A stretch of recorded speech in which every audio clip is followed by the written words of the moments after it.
এই সমস্যাগুলো নিয়ে যদি কথা বলি তাহলে সারা বছরই কথা বলা যাবে। সমস্যা নিয়ে কথা বললে তো হবে না, সলিউশনও খুঁজতে হবে। সো আজকের ভিডিওতে আমি কিছু সলিউশন নিয়ে কথা বলবো। যারা আসলে সিঙ্গাপুর আসতে চাচ্ছেন তাদের জন্য আজকের ভিডিওটা খুবই গুরুত্বপূর্ণ। আসসালামু আলাইকুম ওয়া রাহমাতুল্লাহি ওয়া বারাকাতুহু। অ্যাম্বিশন বিডি চ্যানেলে বরাবরের মতোই আপনাদের সবাইকে ওয়েলকাম জানাচ্ছি। সিঙ্গাপুর প্রবাসী আমি মোহাম্মদ নুরুজ্জামান। আমরা বাংলাদেশীদের মধ্যে শিরায় উপশিরায় দুর্নীতি ছড়ায় গেছে। সেটা যে কোনো সেক্টরে হোক, সেটা দেশে হোক বা দেশের বাইরে হোক। So, আমি তো একজন প্রবাসী। আমি সবসময় প্রবাসীদের নিয়ে চিন্তা ভাবনা করি। প্রবাসী রিলেটেড যে বিষয়গুলো আছে এগুলো নিয়ে অনেক বেশি ভাবি। দেখেন, যারা নতুন সিঙ্গাপুর আসতে যাচ্ছে, এমন একটা পরিস্থিতি তৈরি হয়েছে যে দালাল ছাড়া, মানে কোনো মাধ্যম ছাড়া আপনি কোনো ভালো এজেন্সির কাছে পৌঁছাতে পারবেন না, কোনো একটা ভালো কোম্পানির কাছে পৌঁছাতে পারবেন না। সিঙ্গাপুরে যে ভিসা প্রসেসিং গুলো হয়, প্রায় মোস্টলি আপনি যদি বলেন তাহলে 90% কাজগুলা হয় দালালের মাধ্যমে বা কোনো একটা মাধ্যমে। ২-৪টা পয়সার জন্য আমরা আসলে মানুষকে ঠকাইতে দ্বিধাবোধ করি না। আমরা মানুষকে এনি হাও কথা বলে, হ্যাঁ, ভুলভাল বলে, প্রলোভন দেখায়া ভিসা প্রসেসিং এর কথা বলে সিঙ্গাপুর নিয়ে আসতেছি। আমাদের সিঙ্গাপুরে ভালো ভালো পজিশনে অনেক বড় ভাইরা আছে যারা নিজ দায়িত্বে এই বিষয়গুলোকে সলভ করার চেষ্টা করতেছে। তারা কিভাবে মানে দালাল সিন্ডিকেটটা উঠানো যায় এবং কিভাবে একটা মেইন এজেন্সির সাথে সরাসরি যোগাযোগ করা যায় বা কোম্পানির সাথে কোন ওয়েতে যোগাযোগ করা যায়। অলরেডি সিঙ্গাপুরে অনেকগুলা বাংলাদেশি মানে গ্রুপ আছে, সেটা ফেসবুকে হোক বা হোয়াটসঅ্যাপে হোক, মানে একদম রিয়েল গ্রুপ যারা আসলে এজেন্ট ফি ছাড়া কাজ করে অথবা সরাসরি এজেন্টদের সাথে লিঙ্ক করিয়ে দেয় নিঃস্বার্থভাবে। তো যাই হোক, এই বিষয়টাকে অ্যাপ্রিসিয়েট করতেই হয়। আমি আশা করব বা আমরা আশা করব যেন সামনে আরো ভালো কিছু হয়। এখন দেখেন, আজকের ভিডিওতে আমি যে মূল বিষয়টা ফোকাস করতে চাই সেটা হচ্ছে যে রিসেন্টলি অনেক অনেক বাংলাদেশি ভাইয়েরা সিঙ্গাপুর ভিসা প্রসেসিং করতে গিয়ে মার খাচ্ছে। সেটা টাকা পয়সা তারা ধরা খাচ্ছে বিভিন্ন মাধ্যমে, পরিচিত পরিচিত অথবা সিঙ্গাপুর প্রবাসী এদের কাছে টাকা পয়সা জমা দিয়ে ধরা খাচ্ছে। যারা সিঙ্গাপুর প্রবাসী অথবা বাংলাদেশে যারা এজেন্সি ব্যবসা করে, তারা হয়তো কিছু দালাল নিয়োগ করে, যে তাদের সাথে পার্সেন্টেজে কাজ করার জন্য কিছু দালাল নিয়োগ দেয় কোনো শহরে বা এলাকা ভিত্তিক গ্রামাঞ্চলে। সো এদের মাধ্যমে কি হয় যে 10টা ভিসা যদি দেওয়ার যোগ্য থাকে, এরা 1000 জন মানুষের কাছ থেকে টাকা পয়সা নেয়।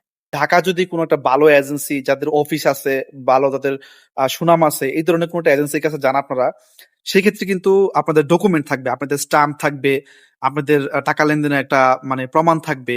এরা কিন্তু চাইলেও আপনাকে যদি ভিসা নাও দিতে পারে, আপনি কিন্তু লিগ্যাল অ্যাকশন নিতে পারবেন। কিন্তু এখন ব্যাপারটা হচ্ছে যে আপনারা যে দালালগুলা, এই যে এজেন্সির দালাল যারা বা সিঙ্গাপুরের যারা প্রবাসী দালাল আছে, এদের মাধ্যমে যে টাকাটা জমা দেন, এই টাকাগুলো কিন্তু এজেন্সিতে যায় না। তারা কিন্তু সব টাকা এজেন্সিতে জমা দেয় না। সেটা বাংলাদেশ এজেন্সি হোক বা সিঙ্গাপুরের এজেন্সি হোক। তারা করে কি, এই 10 জনের কাছ থেকে টাকা নেয়, নিয়ে হয়তো বা 2-1 জনের পাসপোর্ট গুলো জমা দেয় অথবা টাকা জমা দেয়। বাকি টাকাটা কিন্তু তাদের পকেটে থাকে। দেখা যায় যদি খুব বেশি অপরিচিত হয়, অনলাইনে যদি পরিচিত হয়, তাহলে নাম্বার ব্লক লিস্টে দিয়ে দেয়। একদম হাওয়া হয়ে যায়। আর যদি পরিচিত হয়েও থাকে কোনো পরিচিত মাধ্যমে, তাহলে কি টাকাটা ঘুরায় ঘুরায় মানে অনেক পরে টাকাটা পে করে। তারপরেও ফুল টাকা পে করে না। যদি কারো কাছ থেকে 1 লাখ টাকা নেয়, সেক্ষেত্রে দেখা যায় তাকে 20,000 টাকা রেখে দেয় কেটে। বলে যে ভাই আমাদের অফিসিয়াল খরচ হইছে, হ্যান-ত্যান অনেক কিছু বুঝাইয়া তারা মানে কিছু টাকা কেটে বাকি টাকাটা দেয়। এখন আপনি তো মানতে বাধ্য। কারণ আপনি তার কাছে টাকা দিছেন। আপনি তার কাছে ধরা। সে যদি আপনাকে 80,000 দেয়, আপনি 80,000 নিতেই বাধ্য। সো এই যে পরিস্থিতিগুলা, এগুলা কিভাবে জানি আমি, যে আমার সাথে অনেকেই যোগাযোগ করতেছে। অনেক ভাইয়েরা অহরহ আমাকে মেসেজ দেয়, কল দেয়, বলে যে ভাই আমাদের এই পরিস্থিতি, আমরা কি করতে পারি? দেখেন, কিছুই করার নাই। কারণ আপনাদের এই জিনিসগুলো বুঝতে হবে ভাই। আমরা বাঙালি। আমাদের যদি এই জিনিসগুলো যদি না বুঝি আমরা, তাহলে কিন্তু ভাই আমরা ধরাই খাবো সবসময়।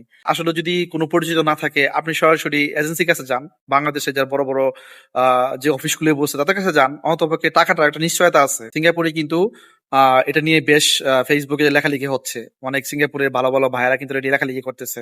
সিঙ্গাপুরের প্রবাসীদের মধ্যে কিন্তু অনেক দালাল দাঁড়ায় গেছে, যারা কন্টেন্ট ক্রিয়েটর, মানে তথাকথিত কন্টেন্ট ক্রিয়েটর, তারা ভিডিও বানায় আমার মতো। এখন ধরেন আমি যে ভিডিও বানাচ্ছি, আমার কাছে আপনারা অনেকেই ফোন দেন, শত শত মানুষ আমার সাথে যোগাযোগ করেন। আমি কিন্তু সবাইকে না করে যাবে না, আমি ভিসা প্রসেসিং করি না। এখন যদি আমি চাইতাম আপনাদের কাছ থেকে ধরেন 50 জন মানুষের কাছ থেকে আমি 1 লাখ টাকা করে জমা নিব, ভিসা দেবো বলে, আপনাদেরকে কাছ থেকে মানে খুব সহজে কিন্তু নিতে পারি ইচ্ছা করলেই। নিয়ে কি করলাম, আপনাদেরকে ব্লক লিস্টে ফেলে দিলাম, অথবা আমি আপনাদেরকে ঘুরাইলাম। আপনাদের কিছু করার আছে নাই কিন্তু। এভাবে কিন্তু সিঙ্গাপুরের অনেক যারা ভিডিও বানায় ফেসবুকে, অনেক ভাইরাল অনেক ভাইরা আছে যারা আসলে এই ব্যবসাটা করতেছে। তারা দেখা যায় অনেক মানুষের কাছ থেকে ভিসা দিবে বলে পিসিএম এর ভিসা, এস পাসের ভিসা এগুলো দিবে বলে টাকা পয়সা নিয়ে মানে অনেকেই নাম্বার ব্লক লিস্টে রেখে দিছে, অথবা যোগাযোগ করেন অথবা ঘুরাইতেছে। আমি বলবো দয়া করে প্লিজ কেউই এভাবে দালালের মাধ্যমে টাকা পয়সা জমা দিয়েন না। আপনারা ধৈর্য ধরেন, ধৈর্য ধরলে একটু সময় লাগবে, আপনারা আসতে পারবেন। কিন্তু এই যে দালালের যে সিন্ডিকেট, এটা যদি আপনারা না ভাঙেন, আমরা না ভাঙি, তাহলে কিন্তু কখনোই ভালো সময় আসবে না ভাই। এভাবেই চলতে থাকবে। আর এভাবে চলতে থাকলে দেখা যাবে ১,০০০ জন লোক চেষ্টা করলে ৯০০ জন লোকই ধরা খাবে, টাকা পয়সা মার যাবে, আর ১০০ জন লোক হয়তোবা সফল হবে। এখন আমরা সবাই চিন্তা করি আমি সফল হব, আমি ধরা খাবো না। কিন্তু দিন শেষে কিন্তু আমরাই ধরা খাই। আমার তো নিজের কোনো এজেন্সি নাই, থাকলে আমি চেষ্টা করতাম। কিন্তু আমার কাছে মনে হয় এই মুহূর্তে সিঙ্গাপুরে ভালোভাবে আসতে চাইলে একটাই সলিউশন, আপনারা মেইন এজেন্সির কাছে যান। সিঙ্গাপুরে মেইন কোম্পানিগুলোর সাথে যোগাযোগ করার চেষ্টা করেন। সো আমি আশা করতেছি খুব দ্রুত একটা সলিউশন আসবে। যদি কোনো ভালো অপরচুনিটি আসে অবশ্যই আমার এই চ্যানেলে ভিডিও পেয়ে যাবেন। সো আজকে এই পর্যন্তই। সবাই ভালো থাকেন, সুস্থ থাকেন, নিরাপদ থাকেন। ধন্যবাদ সবাইকে।